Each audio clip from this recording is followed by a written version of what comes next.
Bazaar full guide tayo ngayon mga lodi ko. Tara po at samahan nyo ako from exit A1 ng Chimchachoy Station. Siyempre lalabas muna tayo at dyan sa ating kanan sa gilid, diretso lang po ang lakad. Yan. Ito nga pong pupuntahan natin ay laging may sale. Weekly po ay nagpapalit sila ng display. Wednesday to Monday, pero Tuesday sarado po sila. Lakad lang po at lalampasan nga po natin ang Kowloon Park at dyan sa may isa shop, kakaliwa tayo para tumawid. Pero ang lagi kong inaabangan dito ay yung mega sale ng mga sapatos. Lagi nga pong updated ang inyong kungyan dahil dyan lang pumapasok ang aking alaga. Siyempre, nakakadaan kami para magmarites. Dyan nga po sa ating kanan, tatawid tayo. Bandang kanan, makikita natin ang Prada na brand at sa atin namang kaliwa ang De Beers. At andito na nga po tayo sa Harbor City Mall. Ayan, may araw naman po puntang bazaar kaya hindi ka maliligaw. Pag-akyat natin na escalator, kanan tayo dyan, sundan lang po natin yung arrow sign.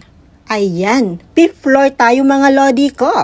11 AM nga po, bukas na sila hanggang 9 PM. Marami nga pong nabubudol dito kasi minsan talaga namang ang mura ng bentahan nila. At isa na ako doon. O di ba nakakabili lang ang kungyan kapag may sale. So yun mga lodi ko, welcome to Bazaar. Thank you so much for watching. Bye!